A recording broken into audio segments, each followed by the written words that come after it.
আর রিসালাতকে যদি অস্বীকার করেন তাহলে তিনি ঈমানদার হতে পারবেন না। কারণ ঈমান আনার জন্য আমরা যে শাহাদাতাইনের ঘোষণা দিয়েছি, সেই শাহাদাতাইন বা সেই কালিমার অংশ হলো দুইটা। একটা অংশ হলো তাওহীদ, আর একটা অংশ হলো রিসালাত। আমরা যে ঘোষণা দিয়েছি লা ইলাহা ইল্লাল্লাহু মুহাম্মাদুর রাসূলুল্লাহ সাল্লাল্লাহু আলাইহি ওয়াসাল্লাম, এখানে দুটি অংশ। লা ইলাহা ইল্লাল্লাহ, আল্লাহ ছাড়া কোনো ইলাহ নাই, এই ঘোষণাটি তাওহীদের। এই ঘোষণাটি হচ্ছে আল্লাহকে এক হিসাবে, অদ্বিতীয় হিসাবে ঘোষণা দিয়ে ঈমান আনয়ন করা। এই ঘোষণাটি হচ্ছে তাওহীদের। আর পরবর্তী অংশ মুহাম্মাদুর রাসূলুল্লাহ সাল্লাল্লাহু আলাইহি ওয়াসাল্লাম, এটি হচ্ছে রিসালাতের ঘোষণা বা রিসালাতের প্রতি ঈমান আনয়নের ঘোষণা দেওয়া। তাহলে শাহাদাতাইন বা আমরা যে কালিমা পড়ে ঈমান এনেছি, এর মোট কয়টা অংশ? জোরে বলেন। দুইটা। একটা হচ্ছে তাওহীদ, আরেকটা হচ্ছে রিসালাত। এজন্য কবরে তাওহীদ আর রিসালাত সম্পর্কে আপনাকে প্রশ্ন করা হবে। কবরের প্রথম প্রশ্নটাই হচ্ছে তাওহীদ সংক্রান্ত, মার রব্বুকা, তোমার রব কে। তারপরে শেষের প্রশ্নটা রিসালাত সংক্রান্ত, মান নাবিয়্যুকা, তোমার নবী কে, অথবা নবীজিকে দেখিয়ে জিজ্ঞেস করা হবে মা হাযার রাজুলু আল্লাযী বুইসা ফীকুম, ওনাকে কি চেনো যাকে তোমাদের কাছে প্রেরণ করা হয়েছিল? তাহলে কবরের তিনটা প্রশ্নের মধ্যে দুইটা প্রশ্ন, একটা হচ্ছে তাওহীদ সংক্রান্ত আর আরেকটা হলো রিসালাত সংক্রান্ত। ঈমান বা আমরা যে কালিমা পড়লাম, এর কয়টা অংশ? দুইটা। গত জুমায় আমরা তাওহীদ সম্পর্কে আলোচনা করেছি। আগের আয়াতে আল্লাহ তাওহীদ সম্পর্কে আলোচনা করে পরের দুটো আয়াতে আল্লাহ তাআলা রিসালাত সম্পর্কে আলোচনা করেছেন। তাহলে আজকে যে আয়াতের আলোচনা শুরু হবে, এখানে কিসের সম্পর্কে আলোচনা করা হয়েছে? নবুয়ত এবং রিসালাত সম্পর্কে আলোচনা করা হয়েছে। পৃথিবীতে আল্লাহ তাআলা যত নবী এবং রাসূল পাঠিয়েছেন, নবী রাসূলদেরকে আল্লাহ তাআলা তাদের নবুয়ত এবং রিসালাতের সত্যতা হিসেবে মুআজিজা দান করেছেন। আমাদের নবীকে আল্লাহ তাআলা অসংখ্য মুআজিজা দিয়েছেন। তার মধ্যে সর্বশ্রেষ্ঠ মুআজিজার নাম হলো, জোরে বলেন, আল কোরআন। আমার নবী যখন নবুয়ত এবং রিসালাতের কাজ শুরু করলেন, নবীজি এই কোরআন যখন প্রচার শুরু করলেন, কোরআন যখন মানুষকে শোনানো আরম্ভ করলেন, তখন মক্কার কাফের মুশরিকরা বলা শুরু করলো, তারা বলল মুহাম্মদ, আমরা বলি সাল্লাল্লাহু আলাইহি ওয়াসাল্লাম, তিনি যা কিছু মানুষদেরকে শোনান, তিনি বলেন এটা নাকি কোরআন, এটা নাকি আল্লাহর বাণী। কাফেররা বিভিন্ন ধরনের কথা বলা বলে আরম্ভ করলো। কিছু কিছু কাফেররা বলল মুহাম্মদ যা বলে এগুলো তার বানানো কথা, নাউযুবিল্লাহ। কেউ কেউ বলল মুহাম্মদকে সে শয়তান শিখিয়ে দেয়, শয়তানের শিখিয়ে দেওয়া কথা সে মানুষের সামনে বলে, নাউযুবিল্লাহ। এই কোরআন এটি যে আল্লাহর বাণী, তারা এ ব্যাপারে সন্দেহ পোষণ করল। তারা মনে মনে ভাবলো যে আমাদের বংশের, আমাদের এলাকারই একজন ব্যক্তি 40 বছর পর্যন্ত আমাদের সাথে বসবাস করলো, আর এখন হঠাৎ করে বলে তার কাছে নাকি ফেরেশতা আসে এবং আল্লাহর তরফ থেকে তার কাছে নাকি ওহী আসে। এই বিষয়টি তাদের কাছে বড় আশ্চর্যজনক মনে হলো। এই বিষয়টি তাদের কাছে অবিশ্বাস্য এবং সন্দেহজনক মনে হলো। সেজন্য কাফিরেরা এই কোরআনের ব্যাপারে আল্লাহর নবীকে সন্দেহ করলো।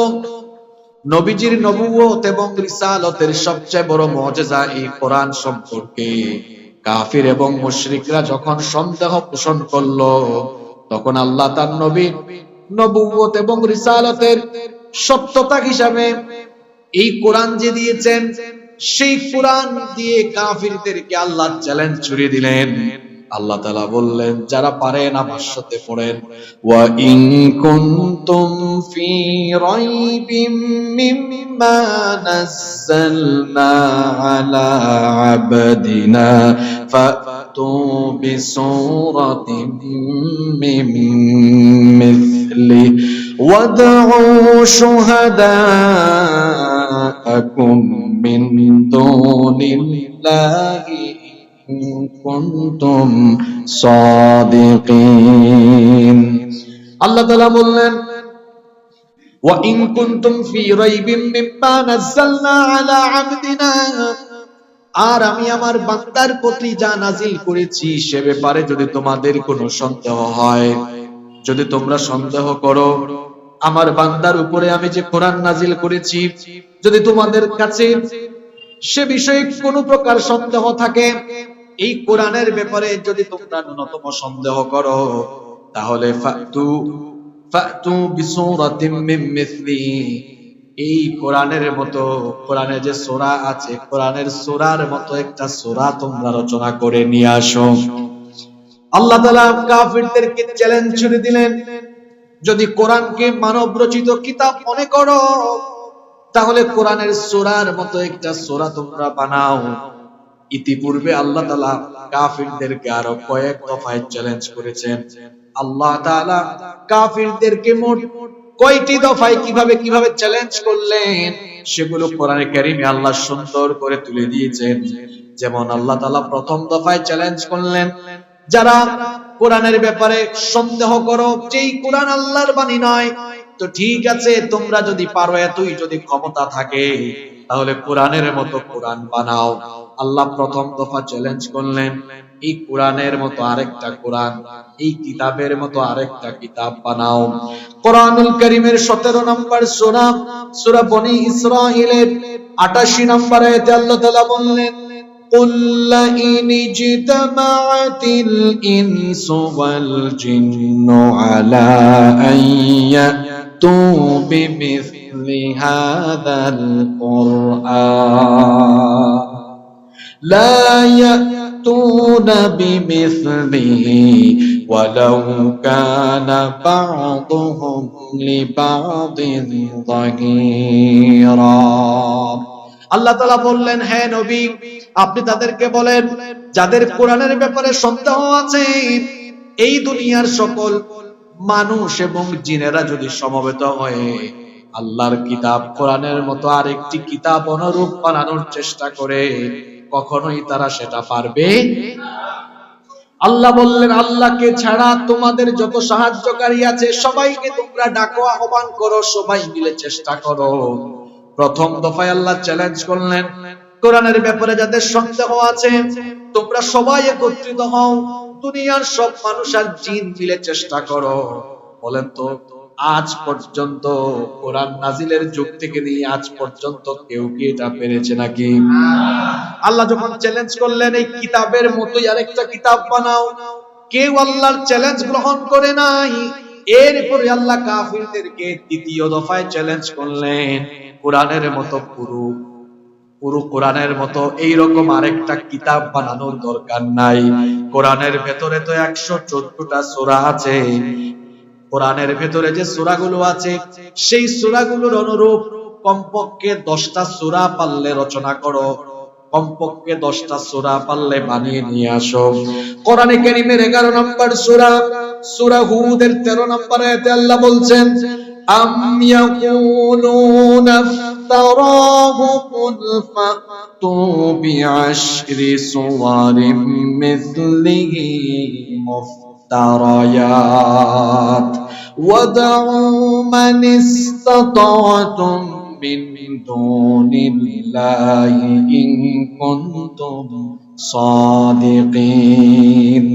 আল্লাহ তাআলা বললেন, তারা কি এই কথা বলে নাকি যে এই কোরআন তিনি অর্থাৎ আমার নবী নিজে নিজে বানিয়ে বলেন? যদি তাদের দাবি সত্য হয়ে থাকে তাহলে তারা কোরআনে যে সূরা আছে কোরআনের সূরার মতো 10টা সূরা পারলে বানিয়ে নিয়ে আসুক।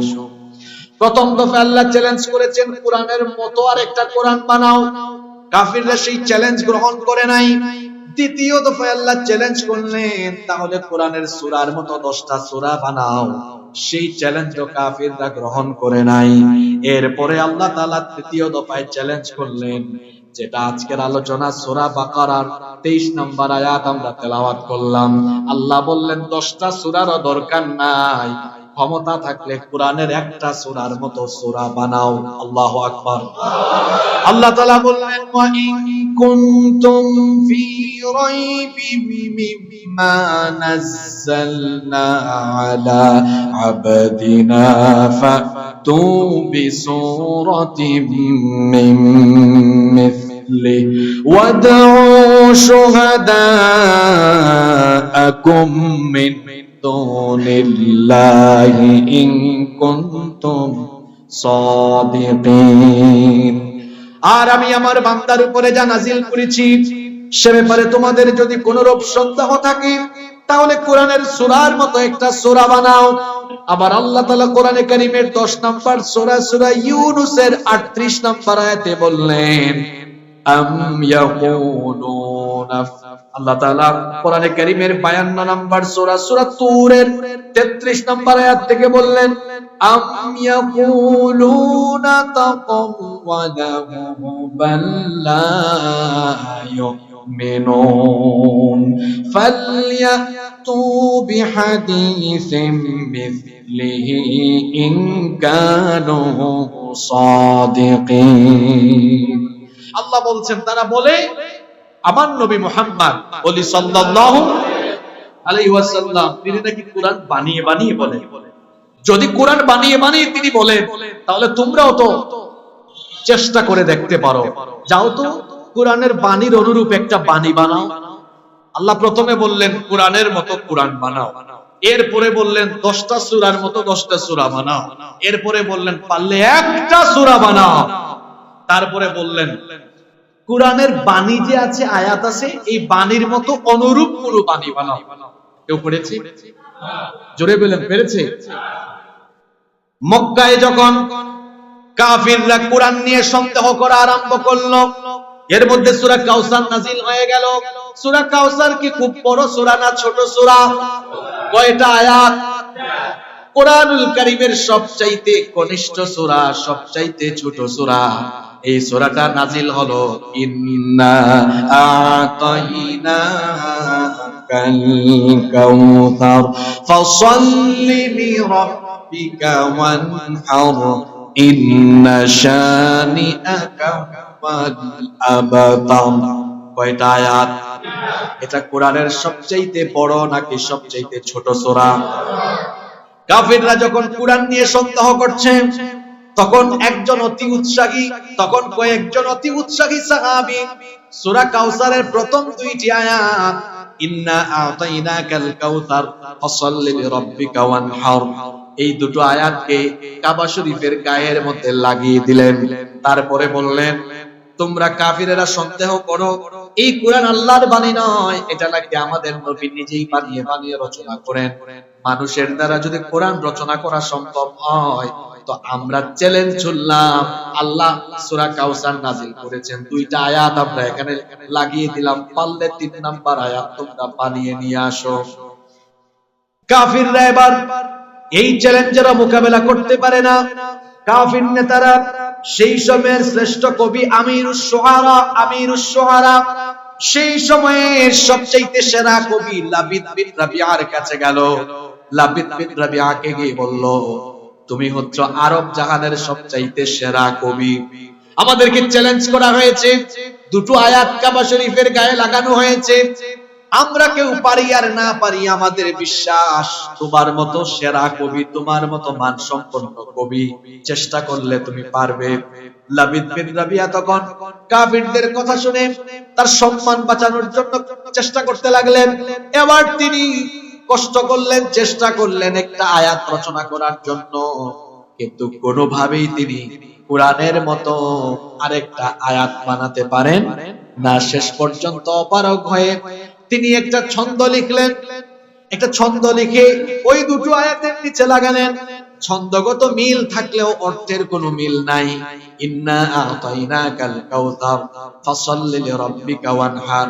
আল্লাহ বিন রাবিয়ার চেষ্টা করে করে বানিয়ে এনেছে লাইসা হাদা কালামুল বাশার। ছন্দের মিল থাকলেও অর্থের মিল নাই, বরং তার এই পংক্তি দিয়ে তিনি তার অপারগতা, তার দুর্বলতার বহিঃপ্রকাশ ঘটিয়েছেন।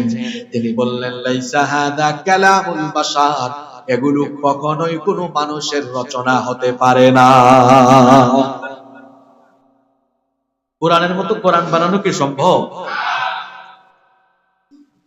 আমার নবী পরে পৃথিবীতে আর কোন নবী বা রাসূলের আগমন হবে না। তবে নবীজি বলেছেন আমার পরে 30 জন ভণ্ড নবী আসবে যারা মিথ্যা নবুয়তের দাবিদার হবে। লা তাকুমুস সাআ, ততদিন পর্যন্ত কিয়ামত হবে না। হাত্তা ইয়াবআসা দাজ্জালুনা কাযাবুন করিবুম মিন 30। নবীজি বলেছেন 30 জন ভণ্ড নবীর আগমন হওয়া ছাড়া কিয়ামত হবে না। ইতিমধ্যে প্রায় 27-28 জন ব্যক্তি তাদের কি নবী বলে দাবি করেছে। আউযু বিল্লাহি মিন মুসাইলামাতুল কাযযাব, তার নাম আপনারা অনেকে জানেন। এই ব্যক্তি সে যখন তাকে নবী বলে দাবি করলো, তখন লোকেরা তাকে জিজ্ঞেস করলো, আচ্ছা মুসাইলামা, তুমি যে তোমাকে নবী বলছো, তো নবী হলে তো তোমার কাছে ওহী আসার কথা। মুহাম্মদ সাল্লাল্লাহু আলাইহি ওয়াসাল্লামের সাথে তো জিবরিল আমিনের দেখা সাক্ষাৎ হয়, সূরা নাজিল হয়, আয়াত নাজিল হয়। তোমার সাথে কি জিবরিল আমিনের দেখা সাক্ষাৎ হয় না? সূরা বা আয়াত নাজিল হয় না? মুসাইলামা তখন বলল, আমার সাথে হয় নাই, তবে হবে। আমি নতুন নবী হইছি তো একটু টাইম লাগবে, এখনো দেখা হয় নাই, তবে সামনে দেখা। কিছুদিন পরে মুসাইলামা মানুষকে ডাকলো, জনগণকে ডেকে বলল, এই তো গত রাতেই আমার সাথে জিবরিলের সাক্ষাৎ হয়ে গিয়েছে। মানুষজন বলল, তাই? তো কোন আয়াত বা সূরা নাজিল হয়েছে?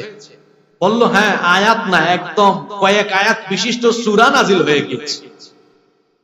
লোকজন বলল, কোন সূরা? সূরার নাম কি? সে বলল, আমাকে আল্লাহ একটা সূরা দিয়েছেন, সূরার নাম সূরা ফিল। এই কোরআনেও একটা ফিল আছে না? আলাম তারা কাইফা ফাআলা রাব্বুকা বিআসহাবিল ফিল। এটা এই ফিল না, এটা মুসাইলামার বানানো শয়তানি ফিল। লোকজন বলল, তাহলে দেখি তো তোমার কাছে নাজিল হওয়া সূরাটা একটু তিলাওয়াত করে শোনাও। এখন মুসাইলামা তেলাওয়াত শুরু করলো, যে কায়দার নবী ওই কায়দার সূরা। আল ফিল মাল ফিল ওয়া মা আদরাকা মাল ফিল লাহু যানাবু ওয়া বিল ওয়া লাহু খুরতুমুন তাওয়িল। ছন্দের মিল আছে, কিন্তু অর্থ শুনলে বাচ্চারাও হাসবে।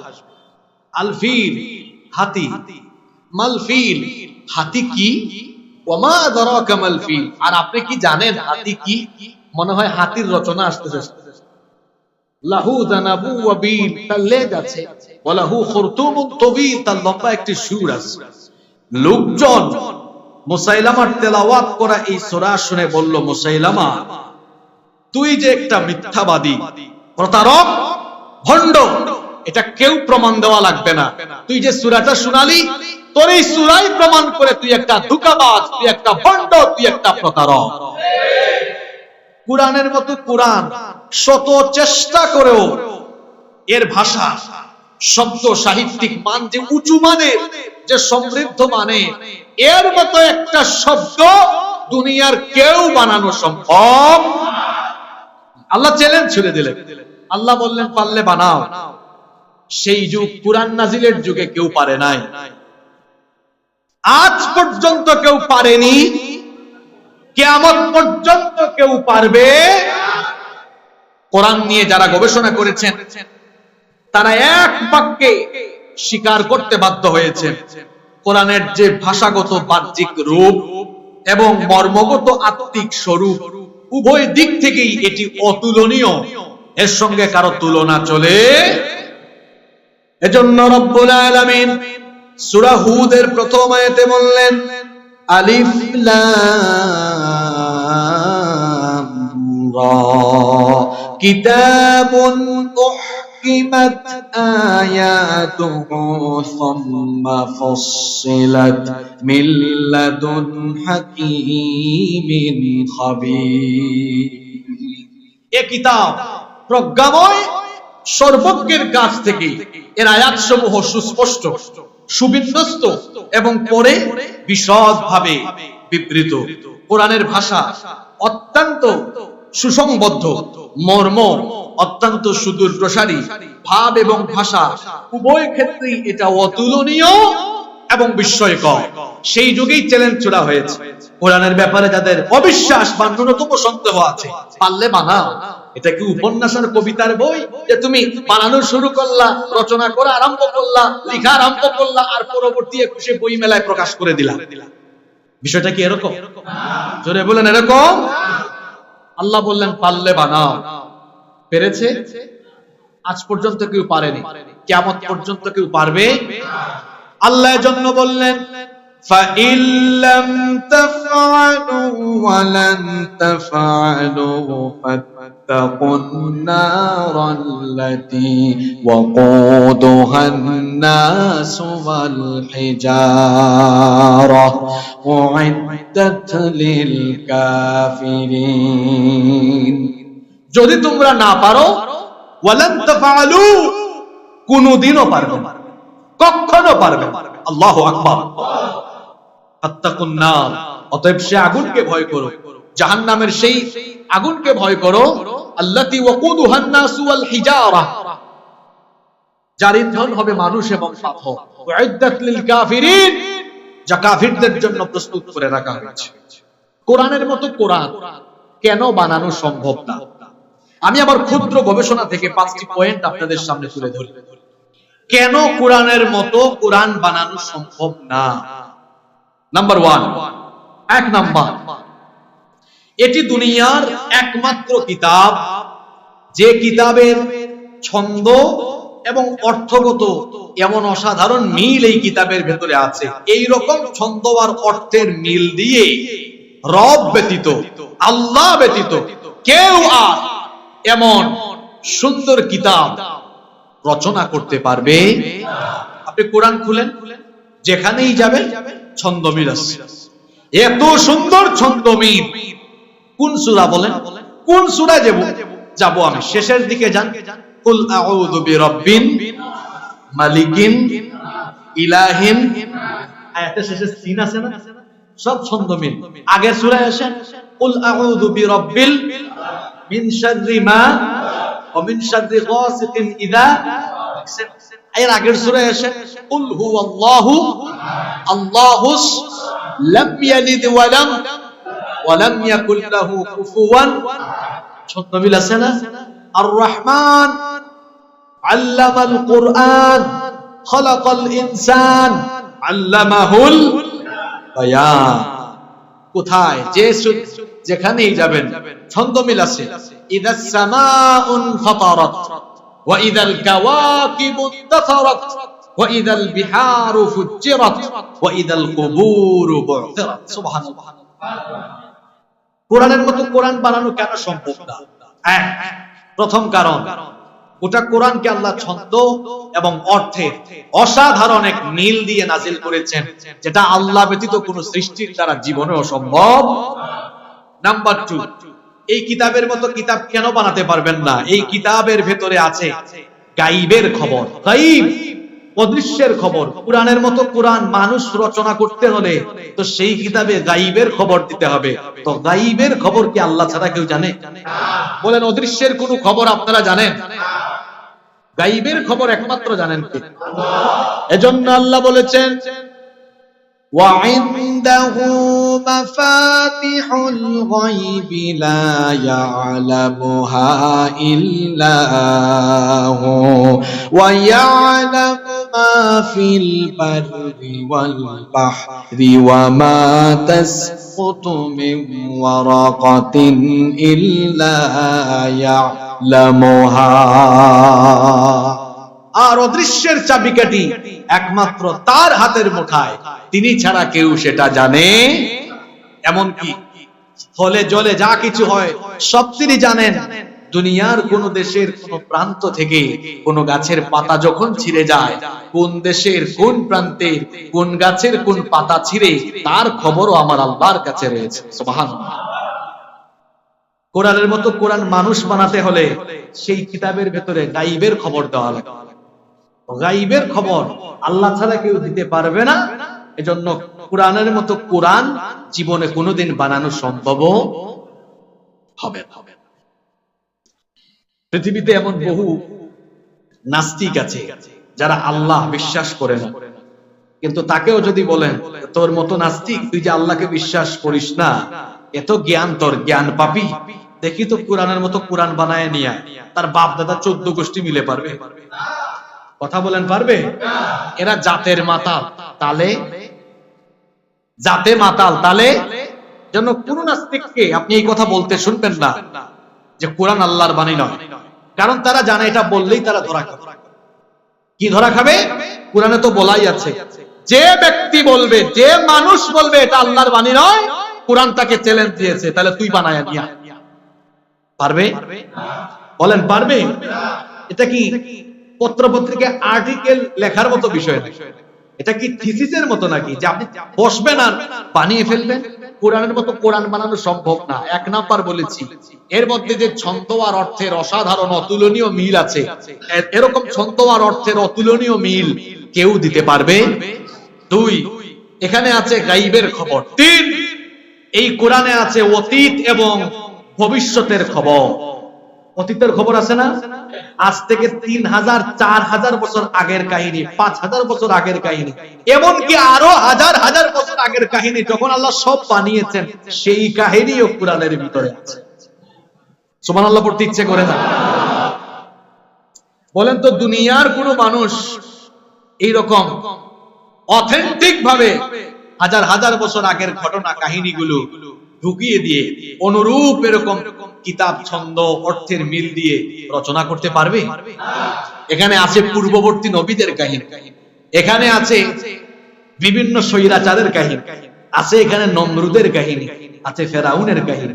তাহলে অতীতের ঘটনা কোরআনে আছে না? শুধু অতীত নয়, এই কোরআনের দেখেন কোরআন কেমন কিতাব, এখানে ভবিষ্যতের কাহিনীও আছে। কিয়ামত অতীত না ভবিষ্যৎ, কিয়ামত কিভাবে ঘটবে সবকিছু এই কোরআনের ভেতরে আছে না নাই?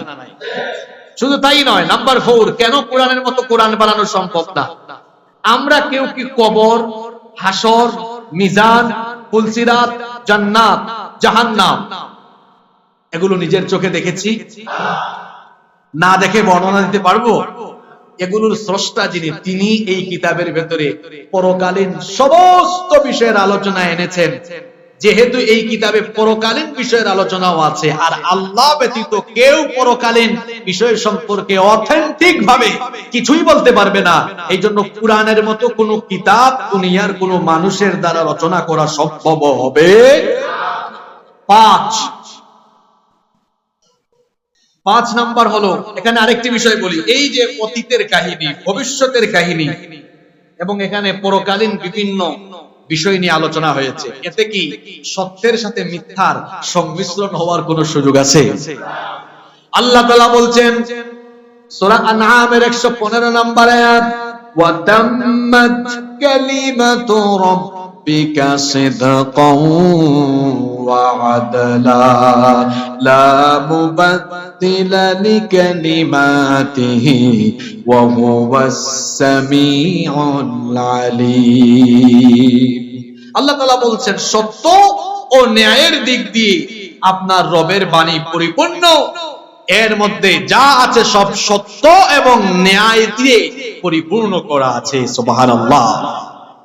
তার বাক্য, আল্লাহর এই বাক্য পরিবর্তন করার মতো কেউ কোরআন নাজিলের যুগ থেকে আজ পর্যন্ত কোরআনের কি একটা নোক্তা কেউ পরিবর্তন করতে পেরেছে? কোনদিন পারবে? আমার দিকে তাকান, কেন পারে না?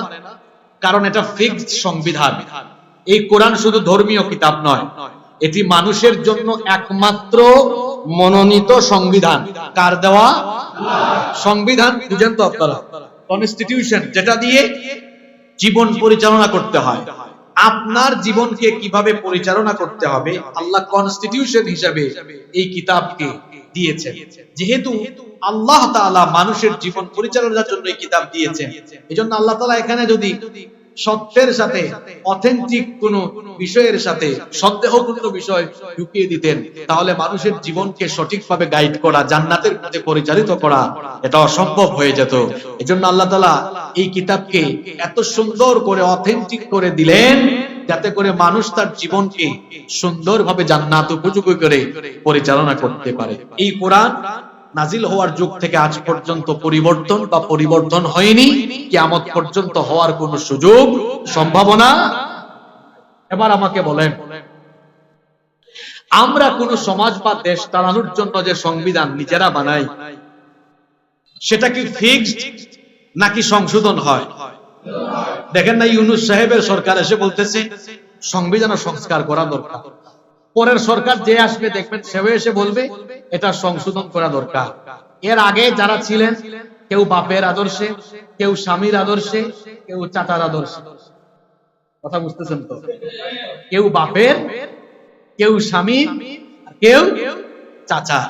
যারা যখন ক্ষমতা পেয়েছে তখনই তারা সংবিধানে হাত দিয়েছে, সংবিধান পরিবর্তন করেছে। এবার বুদ্ধি খাটাইয়া বলেন তো, যে যারা যখন সুযোগ পেয়েছে সংবিধান পরিবর্তন করেছে আপনাদের জন্য না নিজেদের ফায়দার জন্য?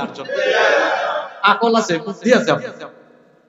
যে যখনই সংবিধান সংশোধন করে তা জনগণের জন্য করেন, নিজের ক্ষমতাকে কুক্ষিগত করার জন্য করে। তাহলে যে সংবিধান মানুষ সুযোগ পাইলেই হাত দেয়, পরিবর্তন করে, ওই সংবিধান দিয়ে কি মানুষের ভাগ্যের উন্নয়ন সম্ভব? মানুষের ভাগ্যের উন্নয়ন সম্ভব সেই সংবিধান দিয়ে যেটাতে আল্লাহর কোন বান্দা হাত দেওয়ার সুযোগ নেই। সেটা কি? সেটা কি? কুরআন যদি সংবিধান হতো, যে যখন বা যে দলই আসতো আর পরিবর্তন করতে পারতো? পরিবর্তন করতে পারতো? পারতো না। এজন্য আমি আপনাদেরকে বলি, বাংলাদেশ স্বাধীন হওয়ার পর থেকে আজ অবধি 50 বছরের উপরে আপনারা এই বাংলাদেশে পিতার আদর্শের শাসন দেখেছেন, স্বামীর আদর্শের শাসনও দেখেছেন, চাচার আদর্শের শাসনও দেখেছেন। আপনারা যেটা দেখেন নাই সেটা হলো কোরআনের আদর্শের শাসন কেমন হয়, এখনো আপনারা সেটা দেখেন নাই। বাপের আদর্শ, স্বামীর আদর্শ আর চাচার আদর্শে আদর্শিত করার কথা বলে যারা যখনই ক্ষমতায় এসেছে, চুরি করে, লুটপাট করে তারা দেশের সম্পদকে লুটে পুটে খেয়েছে। এই যে দেখেন না, আপনাদের চট্টগ্রামের এক ভূমি খেকু ছিল ভূমি মন্ত্রী সাইফুজ্জামান, মরহুম আখতারুজ্জামানের ছেলে। সে পায়ে জুতাই পরতো, পরিধান করতো 6,500 পাউন্ডে। আপনার কি হুঁশ আছে? 6,500 টাকা না পাউন্ড? এটাকে টাকায় কনভার্ট করেন তো কত লক্ষ টাকা, চিন্তা করেছেন? হ্যাঁ, 6.5-7 লক্ষ টাকা হবে। চিন্তা করেছেন? চিন্তা করেছেন দেশের ঘাড়ে, দেশের জনগণের ঘাড়ে এমন ঋণের বোঝা তারা চাপিয়ে গিয়েছে, ঋণের চাইতে তাদের লুট করা টাকার পরিমাণ আরো বেশি। এত পিতার আদর্শের শাসন দেখলেন। এর আগে আপনারা স্বামীর আদর্শের শাসন দেখেছেন, বুঝতেছেন তো? তার আগে চাচা এক পোল্ট্রি বাচ্চা ছিলেন, সকালে এক পোল্ট্রি, বিকালে আরেক পোল্ট্রি। চাচার আদর্শের শাসনও দেখলেন, স্বামীর আদর্শের শাসনও দেখলেন, পিতার আদর্শের শাসনও দেখলেন। স্বামী, পিতা, চাচা যারাই সুযোগ পেয়েছে সবাই চুরি কম হোক বেশি হোক করেছে। তাহলে বোঝা গেল চুরি মুক্ত, দুর্নীতি মুক্ত শাসন স্বাধীনতার পরে আজ পর্যন্ত কেউ উপহার দিতে পারে। বাংলাদেশের মানুষ যদি চুরি মুক্ত, লুটপাট মুক্ত, দুর্নীতি মুক্ত শাসন দেখতে চায়, তাহলে কোরআনের শাসন আর কোরআনওয়ালা লোকদের হাতে শাসন ক্ষমতা সুপর্দ করে দিতে হবে। যেন বহু দেখেছেন আপনারা। এবার একটু বুঝে শুনে সিদ্ধান্ত নেন, সামনে আর আমরা সিদ্ধান্ত নিতে ভুল করব না। আলেম উলামা আর ইসলাম পন্থীদের হাতে আমরা বাংলাদেশের দায়িত্ব তুলে দিব ইনশাআল্লাহ। তাহলে এই বাংলাদেশ পরিবর্তন, এই বাংলাদেশের মানুষের ভাগ্যের পরিবর্তন ইনশাআল্লাহ। কারণ এই কোরআন তো এমন, লা মুবাদদিলা লিকালিমাতিহি, আল্লাহ বলছেন এর কোনো পরিবর্তন কেউ করতে পারবে। আজ সলিমউদ্দিন আছেন, কালকে কলিমউদ্দিন। ব্যক্তি পরিবর্তন, আইনের কোন পরিবর্তন হবে না। সলিমউদ্দিনের সময় চুরির যে শাস্তি, কলিমউদ্দিনের সময়ও চুরির সেই। কারণ ব্যক্তি পরিবর্তন হতেই পারে, কিন্তু কোরআনের আইনের কোন পরিবর্তন হতে পারে না। এজন্য আমি বলি, আর ডানে বামে গিয়ে লাভ নাই। বহু দেখেছে চোরের ঘরের চোররা, যারাই যখন সুযোগ পেয়েছে, আমি মাঝে মাঝে খুব তিতা কথা, খুব কঠিন কথা বলি, শুনতে একটু খারাপ লাগে। চোরের ঘরের চোররা যারা যখন সুযোগ পেয়েছে, চুরি করতে করতে দেশের সম্পদ বিদেশে দিয়ে সম্পদের পাহাড় তারা করছে। আমি আপনাদেরকে উদাহরণ দেই, আলেম উলামা এবং ইসলামপন্থী লোকেরা, তাদের কাছে দেশটা কত নিরাপদ একটা উদাহরণ দেই। আপনারা জানেন বিভিন্ন ইসলামী দলের ইসলামপন্থী অনেক লোক এবং অনেক আলেম ওলামারা বাংলাদেশের ইউনিয়ন পরিষদ থেকে নির্বাচন করে মেম্বার, চেয়ারম্যান, উপজেলা পরিষদ থেকে নির্বাচন করে উপজেলা চেয়ারম্যান, ভাইস চেয়ারম্যান, পৌরসভা এবং সিটি কর্পোরেশন থেকে নির্বাচন করে মেয়র এবং কাউন্সিলর হয়েছে। এমনকি পার্লামেন্ট ইলেকশন করে পার্লামেন্ট মেম্বার, এমনকি মিনিস্ট্রিতেও আলেম ওলামারা দায়িত্ব পালনের ইতিহাস অতীতে বলেন আছে না নাই? আলেম উলামা এবং ইসলামী দলের নেতা কর্মীরা যখনই রাষ্ট্রের তৃণমূল থেকে ঊর্ধ্বতন একেবারে মেম্বার থেকে নিয়ে মিনিস্ট্রি পর্যন্ত যারা যখন দায়িত্ব পালন করেছেন, যে কোনো দলের আলেম উলামা বা ইসলামপন্থী কেউ কি 1 টাকা দুর্নীতি করেছেন বলে বাংলাদেশের আদালত প্রমাণ দিতে পেরেছে? 111 এর সময় ফখরুদ্দিন মঈনুদ্দিনের সরকার তারা খাইয়া আওয়ামী লীগ বিএনপির নেতারা যখন কোর্ট থেকে পালিয়ে গিয়েছে, তখনও মিনিস্ট্রিতে পার্লামেন্টে দায়িত্ব পালন করা আলেম উলামাদেরকে 1 টাকার দুর্নীতি তারা বের করতে পারে না। কি বুঝলেন? আলেম উলামা আর ইসলামপন্থী দলের নেতা কর্মীরা কখনোই তারা দেশের সম্পদ চুরি করে না। আখিরাতের জবাবদিহি আল্লাহর ভয়ের অনুভূতি অন্তরে রেখে তারা জনগণের দেওয়া অর্পিত দায়িত্ব পালন করে। শুধু ঠিক ঠিক বললে হবে না, সিদ্ধান্ত নেওয়ার বেলায় ঠিক থাকতে হবে। আগামী দিনে আমরা বাংলাদেশে স্বামীর শাসন, পিতার শাসন, চাচার শাসন নয়, আমরা আগামীর বাংলাদেশে কোরআনের শাসন, আলেম উলামার শাসন দেখতে চাই। আল্লাহ কবুল করেন। বলছিলাম কোরআনের মতো কোরআন বানানো কারো দ্বারা সম্ভব। 5টি কারণ বলছিলাম। 1, এর ছন্দ, অর্থ, ভাষা আর সাহিত্যের মান এত উঁচুতে, এই রকম করে অনুরূপ করে আরেকটি কিতাব রচনা দুনিয়ার মানুষ দ্বারা সম্ভব। 2, এখানে আছে ইলমে গায়বের খবর। আরে ইলমে গায়বের খবর, ইলমে গায়বের কথা আছে না? ফেরেশতা, ফেরেশতা, আখিরাত, এগুলো কি আপনারা দেখেন? এগুলো গায়ব কিনা? গায়বের কথা আছে। তারপরে এই কোরআনে অতীত ভবিষ্যতের ঘটনা আছে। 3, 4, এখানে কবর, হাসর, মিজান, ফুলসিরাত, জান্নাত, জাহান্নামের কথা আছে। 5, সুবহানাল্লাহ, কোরআনের বিষয় বৈচিত্র্য বড় আশ্চর্যজনক। ভাষার অলংকারের ঔজ্জ্বল্য, নসিহতের প্রাচুর্য, হাজারো যুক্তি প্রমাণ ও তত্ত্ব জ্ঞানের আধিক্য এই মহাগ্রন্থ কোরআনকে জগতের শ্রেষ্ঠ গ্রন্থে পরিগণিত করেছে। সুবহানাল্লাহ।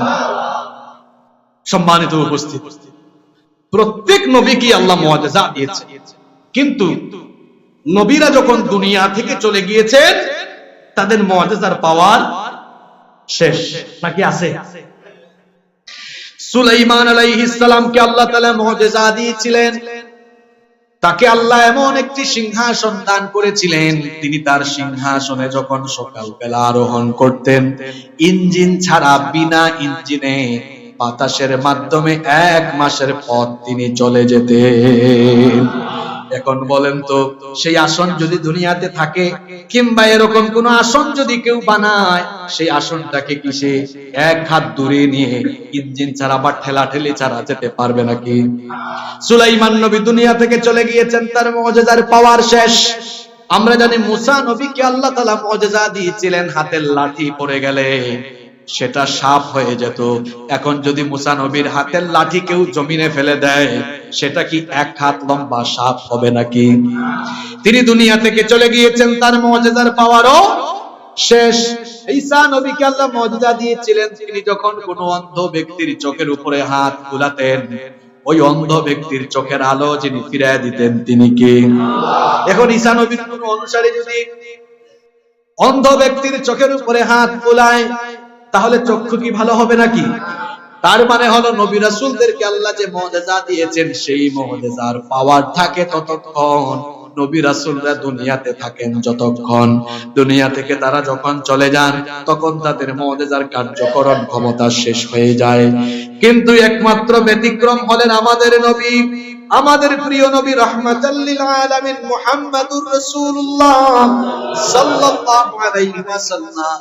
তিনি দুনিয়া থেকে চলে গিয়েছেন আজ থেকে ১৫০০ বছর আগে। তাকে আল্লাহ যে কিতাব, যে মুজিজা দান করলেন, এই মুজিজার পাওয়ার কিন্তু এখনো শেষ হয়ে যায়। এখনো কোরআন পড়ে মানুষ কলিজা ঠান্ডা করে, কোরআন শুনে মানুষ চোখের পানি ঝরায়। এখনো সারা দুনিয়ায় কোরআন শুনে শুনে মানুষ ইসলামের সুশীতল ছায়াতলে এসে আশ্রয় গ্রহণ করে। কোরআনের পাওয়ার কি শেষ? জোরে বলেন, কোরআনের পাওয়ার কি শেষ? এটা হচ্ছে এমন এক মুজিজা।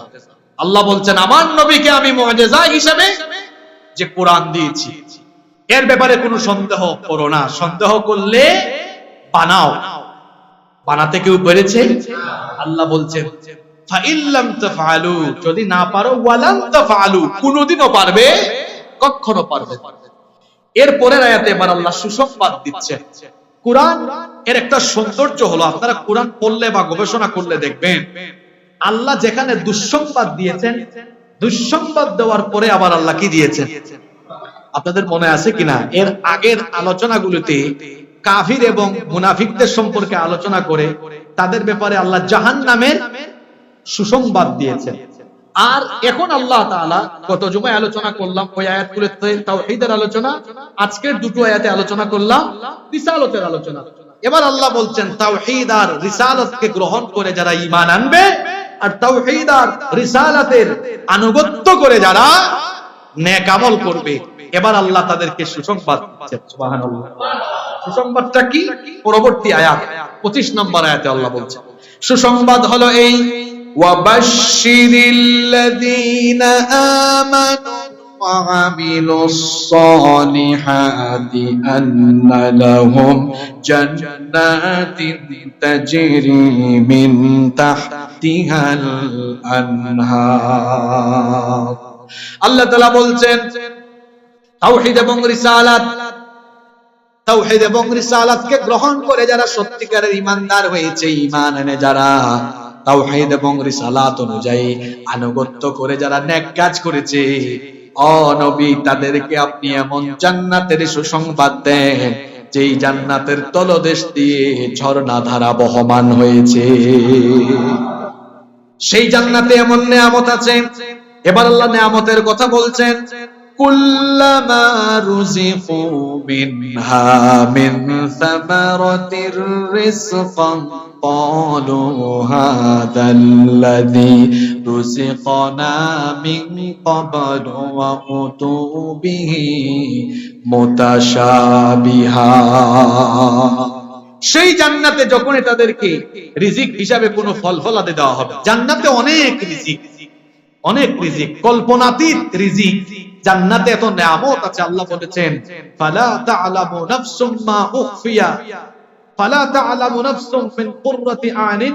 আল্লাহ বলছেন যে জানে না মানুষ তার কর্মের প্রতিফল হিসাবে আমি তার জন্য কেমন কুররাতে আয়ুন, আল্লাহ বলেছেন যে চক্ষু জুড়ানো জান্নাত দেখেছি, তা মানুষ কল্পনাও করতে পারে। সুবহানাল্লাহ।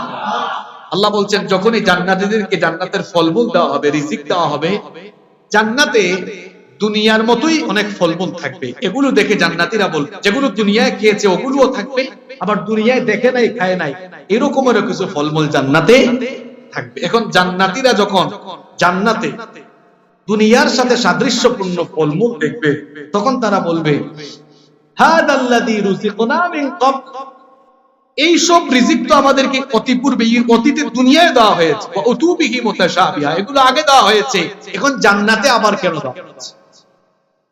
আল্লাহ তখন বলবেন, হে জান্নাতীরা, দুনিয়ায় যেগুলো খেয়েছো দুনিয়ার সেই ফলমূল আর জান্নাতের ফলমূলের স্বাদ একরকম নয়। দুনিয়ার প্রত্যেকটি ফলের ভেতরে আল্লাহ তাআলা এক ধরনের স্বাদ দিয়েছেন, আর জান্নাতের প্রত্যেকটা ফলের ভেতরে আল্লাহ তাআলা 70 রকমের স্বাদ দিয়ে দিয়েছে। কত রকমের?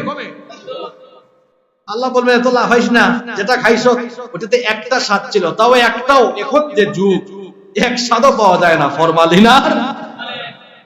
আল্লাহ বলবেন এখন জান্নাতে যেটা দেওয়া হয়েছে এক একটা ফলের স্বাদ 70 রকমের স্বাদ। সুবহানাল্লাহ।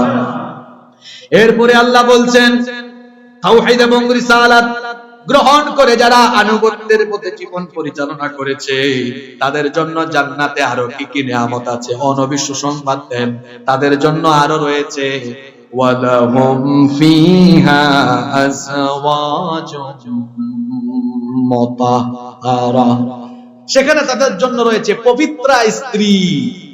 যাওয়াজনাহুম বিহুরিন আইন, আমি তাদেরকে ডাগর ডাগর চক্ষুওয়ালি হুরদের সাথে বিবাহ সম্পাদন করে দিব। কেমন হুর?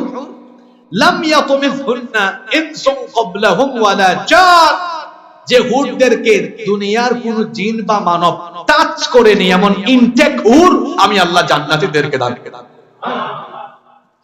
জান্নাতি হুরদের সেই সৌন্দর্য কেমন হবে?